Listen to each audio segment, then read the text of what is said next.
c'est un projet Java. On va l'appeler gestion des factures.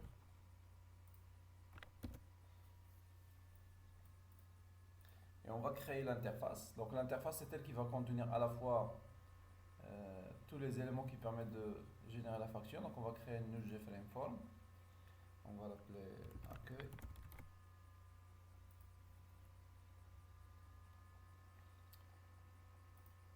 Donc les éléments dont on aurait besoin, donc il y aurait article, quantité, prix unitaire, date, facture. Donc ça, ce sont des champs bon, ce sont des labels.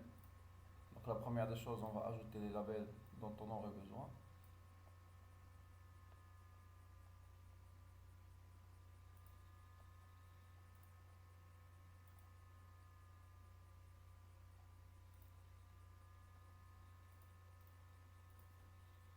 Ça, on va l'appeler article. Il y aura un autre pour la quantité. Et un troisième pour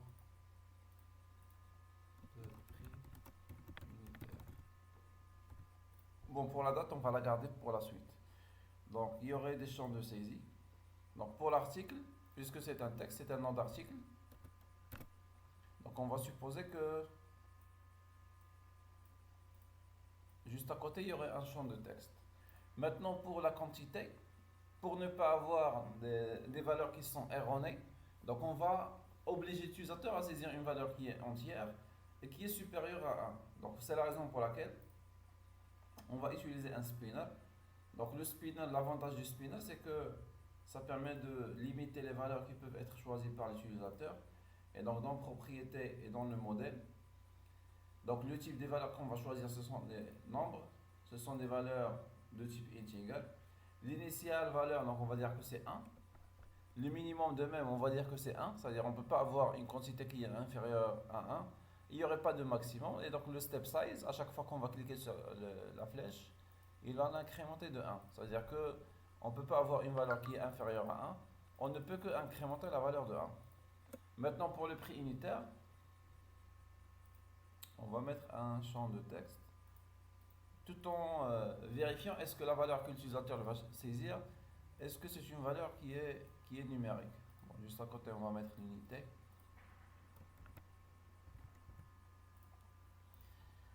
Maintenant, juste en bas de ces trois éléments, il y aurait un bouton. Donc, c'est le bouton auquel on va associer l'événement. On va le mettre ici, ajouter. Maintenant, en bas du bouton et de ces éléments qui permettent de lire les valeurs, bon, on va juste ajouter un séparateur.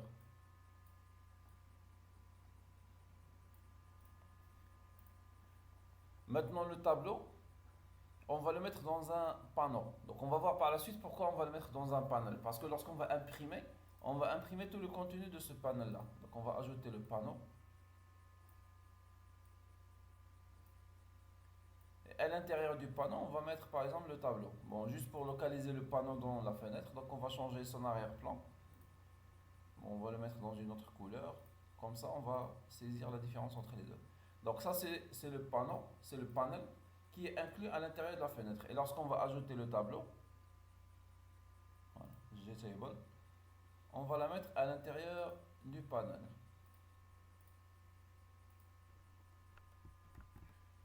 Il faut agrandir un peu la dimension du panel pour qu'il puisse contenir le tableau.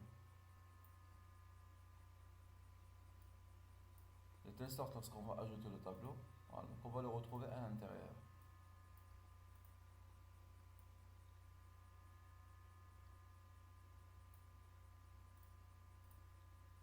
Bon, le séparateur, on va le supprimer. Et on va rétrécir la dimension du panel.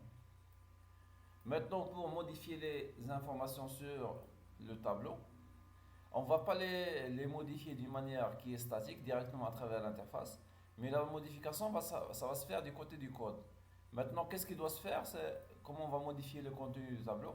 À chaque fois qu'on va saisir une valeur, choisir une quantité et spécifier un prix unitaire, on va cliquer sur le bouton. Ces informations, on doit les ajouter ici. Et en plus de ça, donc, il y aurait trois colonnes dans le tableau. Mais il faut changer les entêtes. Mais tout ça, on va le faire du côté du code. Donc maintenant au niveau du code, donc la première des choses c'est que une fois on va créer la fenêtre, il faut initialiser les valeurs du tableau, il faut initialiser le modèle du tableau. Donc on va premièrement changer le nom du tableau, on va le mettre la table des articles. Et donc au niveau du code, donc on ne va pas modifier directement à travers la table facture, mais il faut passer par ce qu'on appelle default table modèle. Donc il faut créer un modèle, le modifier et par la suite l'associer au tableau. Bon, supposons que le modèle s'appelle M, new default table modèle. Donc pour créer un modèle, il y a plusieurs variantes de l'appel de la méthode. Il y a une qui ne prend pas de paramètres, il va initialiser le tableau sans colonne, sans ligne. Il y a celle qui prend les en-têtes du colonne, bien les noms des colonnes avec le nombre de lignes, mais on ne sait pas il y a combien de lignes au maximum, donc on ne va pas l'initialiser avec cette variable. Il y a celle qui contient les données, qui est un tableau à deux dimensions, et les noms des colonnes. Donc supposons qu'on va utiliser celle-ci. Bon, pour les données, on ne les connaît pas dès le début, donc on va mettre nul.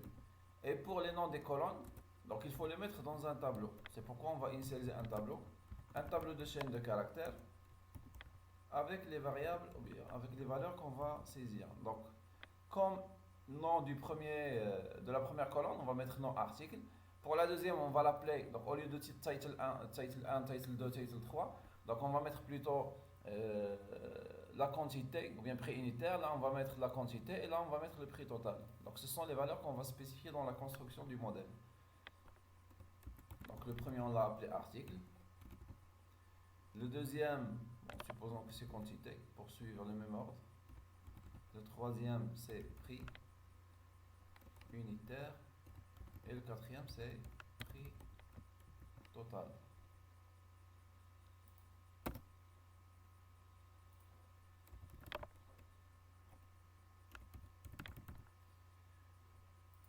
Normalement, lorsqu'on va exécuter, on ne va pas voir ces modifications. Donc, lorsqu'on va exécuter, il va construire le tableau, mais on ne va pas retrouver article, quantité, prix unitaire, prix total, parce qu'on n'a pas fait le lien entre le tableau et le modèle. On a juste créé un modèle, le tableau il est toujours là, mais on n'a pas associé ce modèle-là au tableau. C'est-à-dire qu'il va garder les mêmes informations qui étaient auparavant.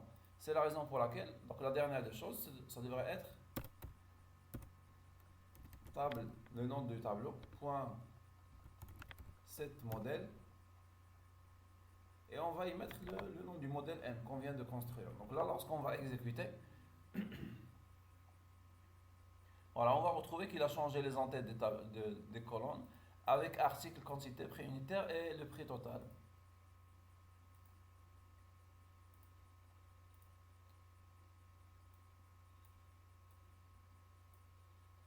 L'étape qui devrait venir par la suite, c'est de remplir le modèle du tableau à travers le bouton. C'est-à-dire à chaque fois qu'on va cliquer sur le bouton, on va récupérer ces trois valeurs, calculer la quatrième valeur et les afficher sur le tableau.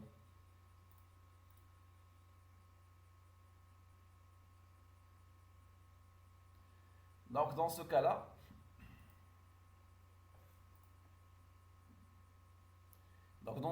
l'événement du bouton, ça devrait être ajouter une ligne dans le tableau, mais on ne peut pas le faire directement, toujours il faut solliciter le modèle. C'est la raison pour laquelle, puisque le modèle, on va le modifier dans plusieurs emplacements, donc on va essayer de déclarer le modèle à l'extérieur. Comme ça serait une variable qui est globale à tout le code, et on peut la modifier à n'importe quel emplacement, parmi lesquels, par exemple, dans ajouter.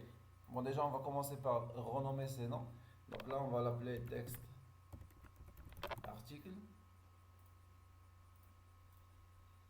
Celui-là, on va l'appeler spinner quantité. Et celui-là, c'est texte prix. Maintenant, pour le bouton, on va ajouter un événement. Donc, on a dit que juste cliquer deux fois sur le bouton, ça permet de déclencher un listener sur Action Performed. C'est-à-dire qu'il va intercepter une action, il va exécuter le contenu de cette fonction. Donc là, on va mettre un try catch. Donc toujours, il faut avoir l'habitude de travailler avec des try catch. Et dans le catch, afficher des boîtes de dialogue. J'ai option point, show message dialogue. Donc 10 pour l'associer à la fenêtre actuelle et là on va mettre erreur de saisie. Donc la première des choses, il faut récupérer les valeurs dont on a besoin. Donc on va récupérer le nom article. On va la récupérer à travers article, texte article, point getText. À part le nom, donc on aurait besoin de la quantité. Donc la quantité c'est une valeur entière. Donc spinner quantité.getValue.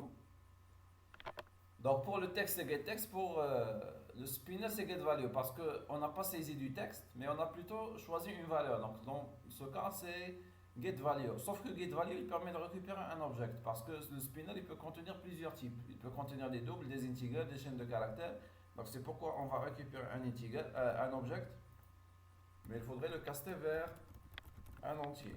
Donc le cast d'un integer vers un entier, de la classe mère vers la classe fille, donc ça se fait directement à travers, c'est un cast explicite, il faut le mettre entre deux parenthèses.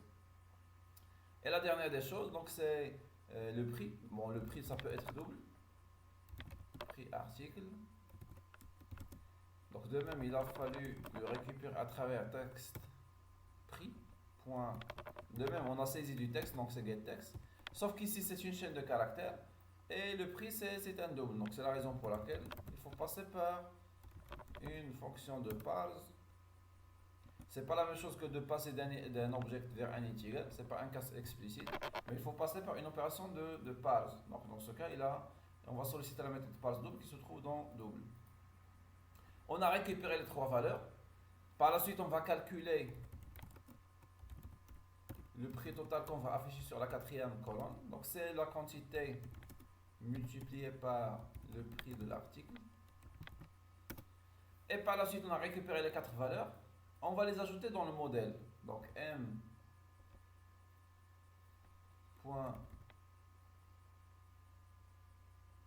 Donc on ne va pas ajouter une nouvelle colonne, mais on va plutôt ajouter une nouvelle ligne. Donc c'est addDraw. Et toujours lorsqu'on cherche à ajouter, définir le modèle du tableau, bien ajouter une nouvelle ligne, donc il faut définir un tableau. Donc ce tableau, ça va contenir des chaînes de caractères, des entiers, des doubles. Donc c'est pourquoi on va le déclarer non pas comme string lorsqu'on a essayé de construire le modèle du tableau, parce que les éléments ou bien les noms des colonnes, ce sont tous des chaînes de caractères. Donc on a mis new string avec les noms des colonnes. Mais lorsqu'on va essayer de construire le contenu d'une ligne, donc là il faudrait forcément travailler avec object parce qu'une ligne peut contenir plusieurs types, comme c'est le cas ici. Donc on va mettre le nom article qui est une chaîne de caractères, on va mettre la quantité qui est un entier, on va mettre le prix de l'article qui est un double et on va mettre le prix total.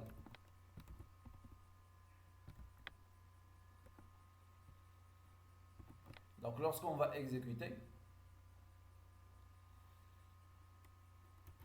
on va mettre un nom d'un premier article, on va incrémenter la quantité, on va mettre un prix unitaire et on va ajouter. Donc là on va retrouver les quatre valeurs, on va les retrouver. Bon, supposons qu'on a ajouté un autre article avec 10 unités, avec 400. Donc 400 c'est le prix unitaire et 4000 c'est le prix total. Bon, de même il faut prévoir un bouton pour le total qu'on devrait payer. Plutôt c'est pas un bouton, c'est un label. Donc de même on va essayer d'ajouter un label. Donc juste en bas on va ajouter un label qui va contenir le résultat total. Donc prix total de la facture.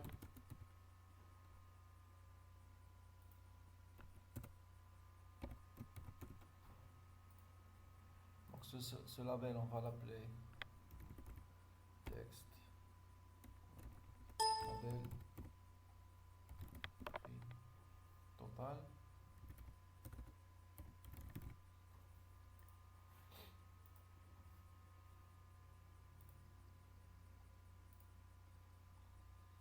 Donc à chaque fois, donc là on va initialiser une variable prix total. Donc lorsqu'on va exécuter pour la première fois, bon, le prix total, on va l'initialiser par 0. Il n'y a pas d'article au début. Et on va dire que label prix total point set texte, prix total de la facture 0 dirham.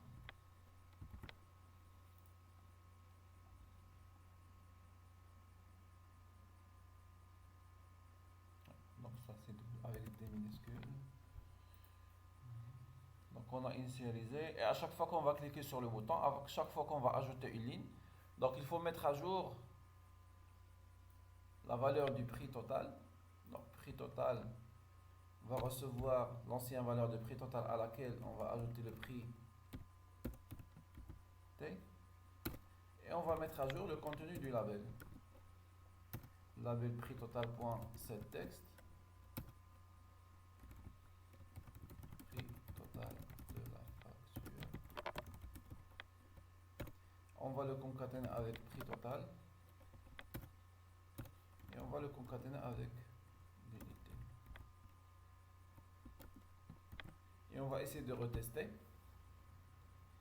Donc au début, prix total de la facture c'est 0.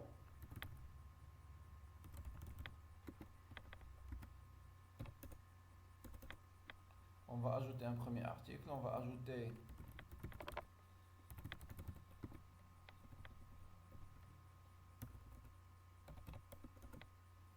le deuxième. Voilà, donc à chaque fois qu'on va cliquer sur le bouton, il va toujours mettre à jour le prix total, il va l'afficher.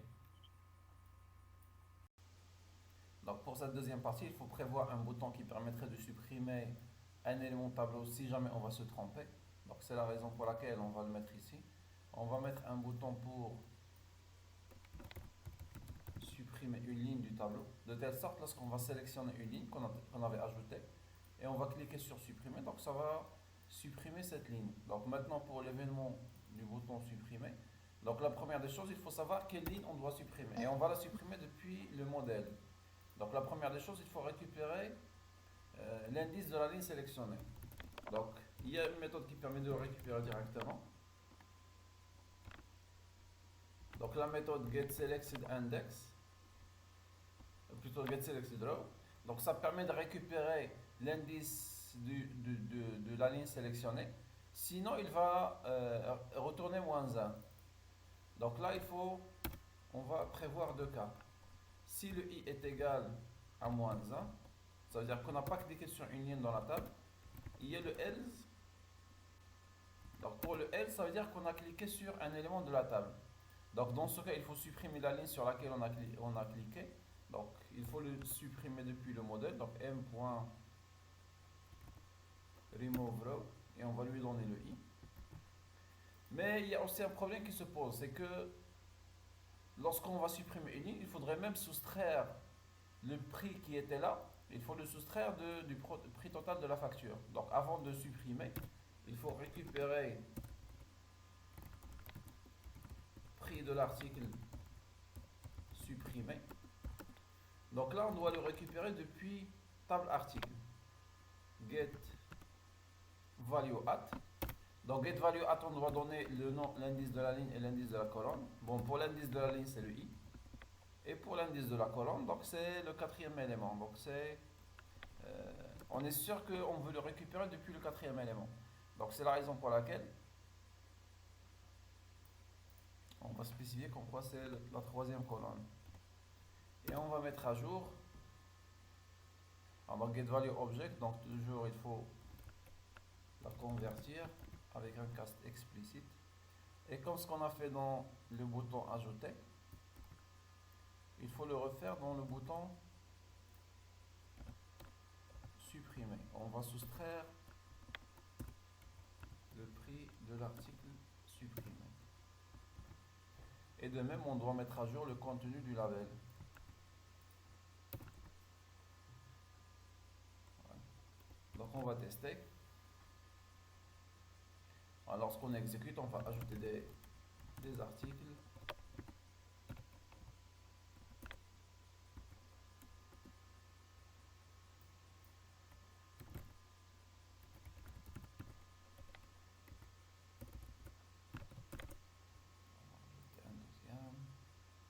Supposons qu'on a ajouté deux fois la troisième ligne, ou bien le deuxième article. Donc on veut supprimer.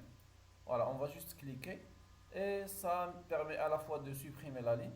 Et en même temps, ça a permis de mettre à jour le contenu de... Bon, donc si on ajoute 2500 et on va le supprimer, donc il y a le montant qui va se soustraire.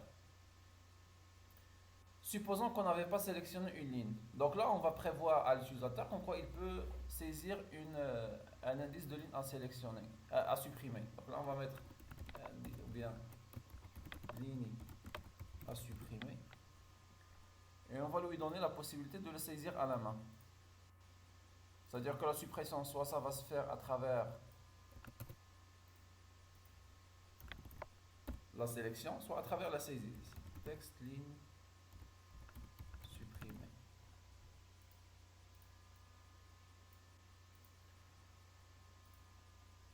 Donc dans le cas de si i est égal à moins 1, c'est-à-dire on n'a pas sélectionné, donc on va supposer que la sélection est prioritaire à la saisie. Donc là, on doit récupérer l'indice que l'utilisateur va saisir.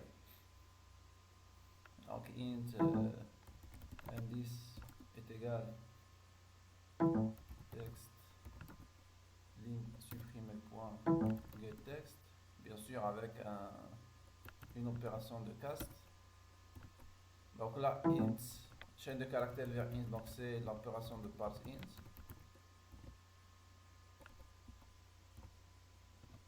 Et on doit refaire la même chose que ici. On va récupérer la valeur, ou bien le prix qu'on désire supprimer.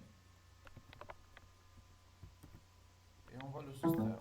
Au lieu de mettre i, on va mettre plutôt c'est indice. Donc, supposons qu'on a ajouté un deuxième.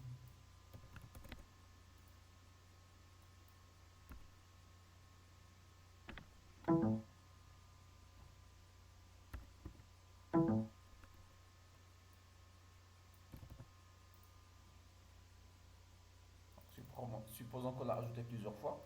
Donc soit on va supprimer par sélection. Sinon, si on veut supprimer par exemple la deuxième ligne, donc il faut juste faire attention entre l'indice et la position. Normalement, l'utilisateur, lorsqu'il souhaite donner un ordre, forcément ça va donner la position. Par exemple, pour supprimer cette ligne, il va donner la position 2. Mais donc ça permettrait de supprimer la ligne. Donc il faut juste se dire que pour les lignes, ça commence de 1, c'est-à-dire la première ligne, deuxième ligne, troisième ligne. Mais pour les indices des colonnes, donc ça commence plutôt par 0. 0, 1, 2, 3. Parce que dès le départ, lorsqu'on a essayé d'instancier, donc on l'a instancié avec un tableau. Et les tableaux, ils travaillent avec des indices qui partent de 0 jusqu'à la longueur moins 1. Donc ça, c'est pour la suppression. Maintenant, pour ajouter l'information sur la date, donc si on essaie de vérifier au niveau de la palette, bon, je vais juste la remettre à la configuration par défaut. Donc là, lorsqu'on clique sur Tools Palette, donc on trouve tous les éléments qui sont par défaut, c'est-à-dire les éléments de la palette. Donc si on essaye de vérifier dans les palettes, il n'y a pas d'élément qui permet d'ajouter la date. Donc maintenant, il faut juste récupérer le fichier jar d'un élément qui permet d'ajouter la date et le configurer sur la palette. Donc add from jar, on va l'ajouter depuis le fichier .jar. Donc il faudrait juste chercher où est-ce que se trouve. Bon, par exemple, moi je l'ai sur... donc il faut juste chercher le fichier .jar qui contient la déclaration. Voilà, par exemple, si on prend gcalendar, bon, je prendrai gcalendar et je vais l'ajouter sur la palette. Donc gcalendar, il contient gcalendar, gdaychooser, gdaychooser. Donc ce sont plusieurs éléments. Par exemple, nous, on a besoin... donc on va prendre gcalendar et gdaychooser. Et on va les ajouter dans le swing control. Ça veut dire on va les retrouver juste à côté des labels, des boutons et autres. Voilà, donc il y a gcalendar et il y a gdaychooser. Donc la seule différence entre les deux, c'est que gcalendar, on va afficher tout un calendrier, alors que le gdaychooser, on ne va pas afficher le calendrier, on va l'afficher après le clic sur l'élément. C'est-à-dire que si jamais on va visualiser, il n'y a pas de calendrier, mais une fois on va cliquer sur l'élément, c'est là qu'il va que le calendrier va apparaître. Donc c'est la raison, il est plus optimisé en termes d'espace qu'il va occuper. Donc on va choisir cet élément-là. Bon, on va juste ajouter un label pour date de facture.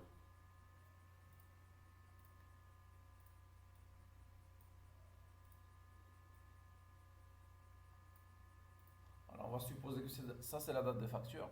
Donc une fois on va choisir une date, on devrait l'afficher dans un label. Donc de même, on va ajouter un label. Donc ça, ce label, c'est lui qui va contenir la date de la facture. On va mettre date de facture.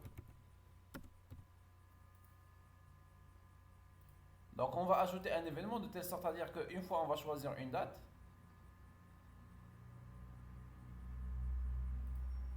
ou bien lorsqu'on va ajouter pour la première fois un article, donc on va essayer de récupérer la date et de la mettre dans cet élément-là. Donc on va l'appeler label date. Donc on va revenir vers le bouton ajouter. Donc pourquoi l'ajouter dans l'événement du bouton ajouter? De telle sorte à ce que si jamais on va modifier, on va ajouter un nouveau article. Donc on aurait la date qui va se modifier. Donc on va mettre label date point set texte. Bon, le calendrier, on va lui attribuer aussi un nom. On va l'appeler calendrier facture.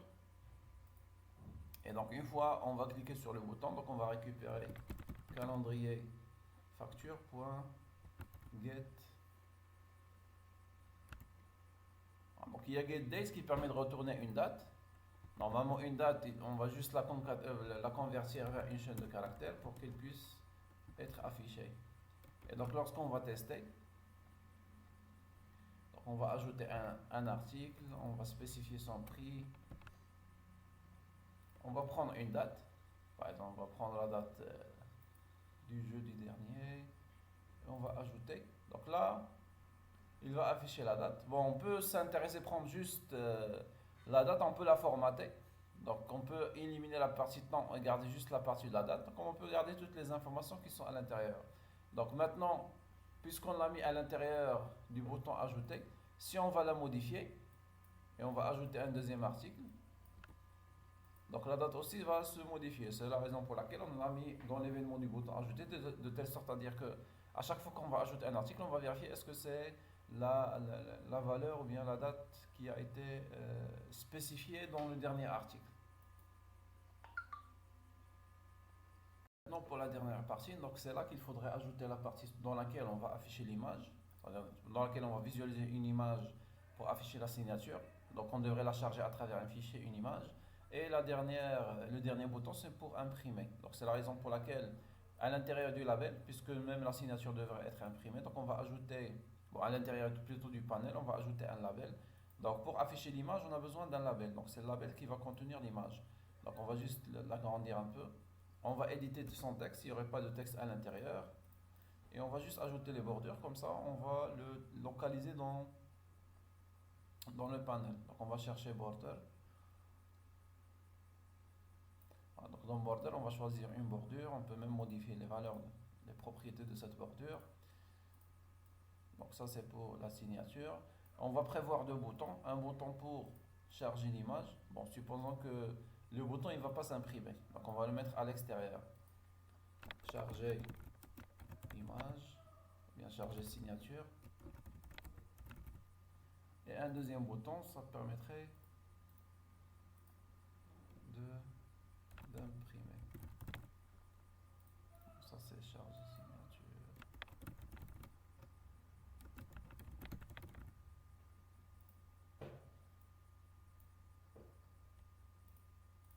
Bon, ce sont juste des mises en forme qu'il faut modifier.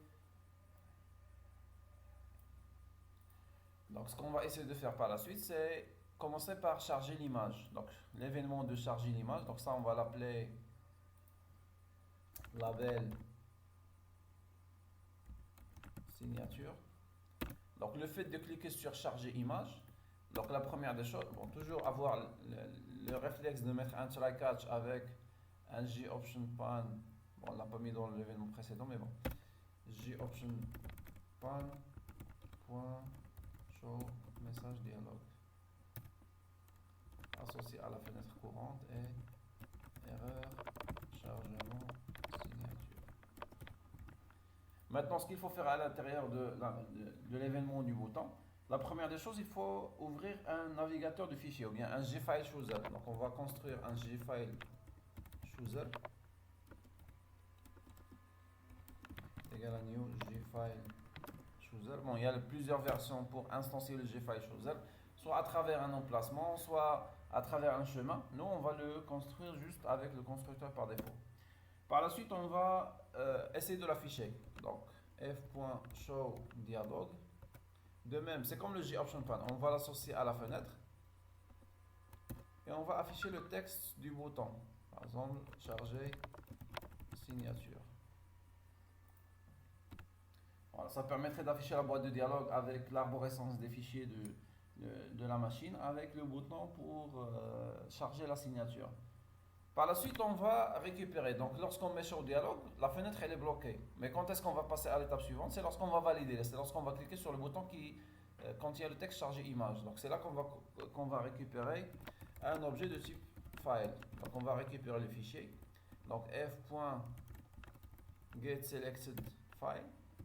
Donc, on va charger le fichier. Donc, on a pu récupérer le fichier qu'on a pu extraire. Bon, il faut juste importer Java.io pour input-output. .file. Donc là, on a pu récupérer le fichier, on peut le mettre dans le label. Sauf que si on le met directement dans le label, c'est-à-dire si on met label signature .set icône et on va juste construire une image icône à partir du fichier. Bon, normalement, image icône, il prend un URL, donc on va la construire depuis fichier .get absolute path pour récupérer le chemin de ce fichier là. Sauf qu'ici il y a un problème qui va se poser, c'est que si jamais la taille du label n'est pas la même que la taille de l'image, donc il y aurait des problèmes, il va juste afficher une partie. Donc c'est pourquoi on va plutôt opter pour ce qu'on appelle un buffered image. Donc c'est une image tampon dans laquelle on peut la redimensionner à travers des dimensions fixes. Donc on va déclarer buffered image. On va l'appeler img est égal. Bon, c'est une classe abstraite. On va l'initialiser depuis image io. Et on va essayer de lire le fichier. Voilà, donc on va lire le fichier qu'on a pu extraire à travers le file chooser. Par la suite, on va la redimensionner. Donc c'est l'avantage des buffered images, c'est qu'on peut redimensionner l'instance. Donc get scaled instance. Donc là, on peut spécifier la largeur et la hauteur. Et donc la largeur et la hauteur, on peut mettre la largeur et la hauteur du label. Et récupérer la largeur de cet élément.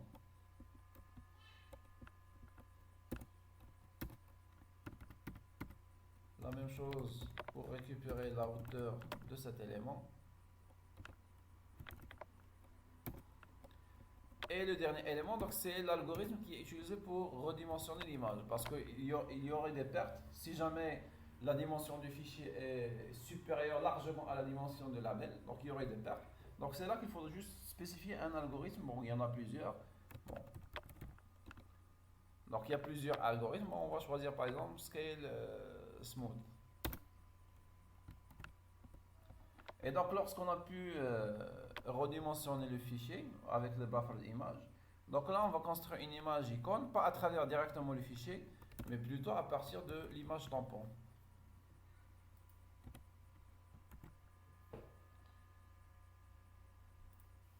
Bon, après la signature, donc il était question aussi d'imprimer. Donc pour imprimer, d'ailleurs c'est la raison pour laquelle on avait prévu ce label. Donc on a dit que tous les éléments qu'on veut imprimer, on va les mettre plutôt dans le label, dans le panel. Tous les éléments qu'on va imprimer, on va les mettre dans ce panel. Et les éléments qu'on ne veut pas retrouver dans l'exécution, dans l'impression, donc on va les mettre à l'extérieur, comme ce qu'on a mis pour les boutons. Donc de même, on va essayer de imprimer, normalement ça va imprimer ce panel. Donc on va changer le nom du panel, on va l'appeler panneau impression. Et on va associer un événement pour ce bouton. Donc de même, la première des choses, donc il faut récupérer le toolkit.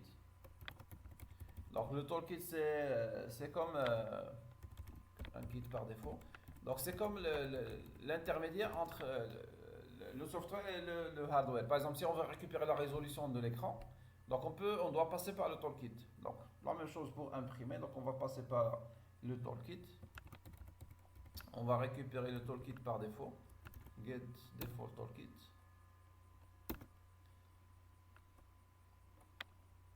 Donc une fois on va le récupérer, donc on va commencer un travail d'impression.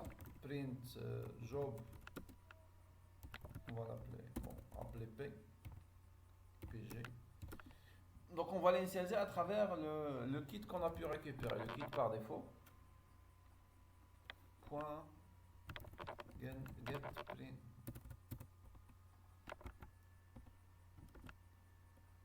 job. Donc là on va l'associer toujours à la fenêtre en cours. On va lui donner un titre.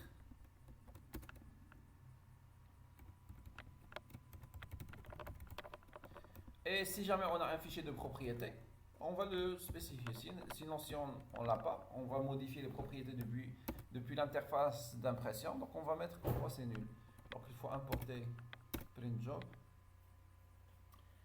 Ensuite, là, il faudrait construire un objet de type graphics. Donc, graphics G. Donc, on va le construire depuis le print job. C'est comme si on va essayer de construire un objet graphique depuis le print job, donc get graphics. Et donc lorsqu'on souhaite imprimer le panneau, donc de même il faut spécifier le nom du panneau. Bon, déjà on va importer Java AWT graphics. Donc là il y a une méthode print all.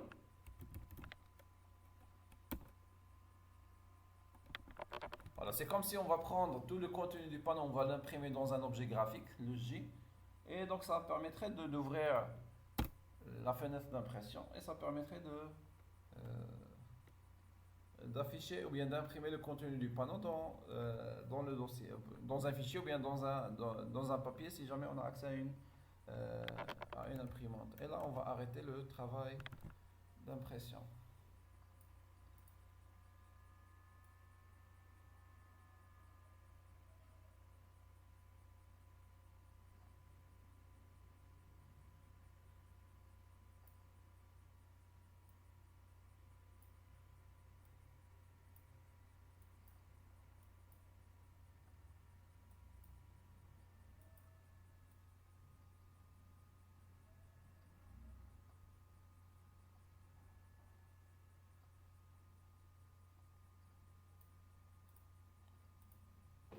Donc on va essayer d'exécuter pour tester.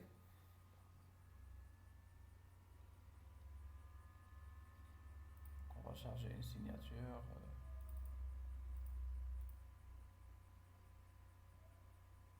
Par la suite on va imprimer. Bon, j'ai juste mis une image aléatoire, ça permet de récupérer une image. Donc lorsqu'on va cliquer sur imprimer, supposons qu'on va choisir un logiciel qui permet d'imprimer dans un fichier PDF. Si vous n'avez pas accès à une imprimante et vous voulez tester, normalement juste le contenu, donc on va spécifier le fichier PDF dans lequel on souhaite imprimer. Et donc juste le contenu du panneau, c'est lui qui a été spécifié dans le graphics. Et donc dans le graphics, on va retrouver juste les éléments qui étaient dans le panneau. Et on va retrouver les éléments qui sont le tableau, avec la liste des articles, le prix total de la facture, la date et la signature qu'on a pu charger.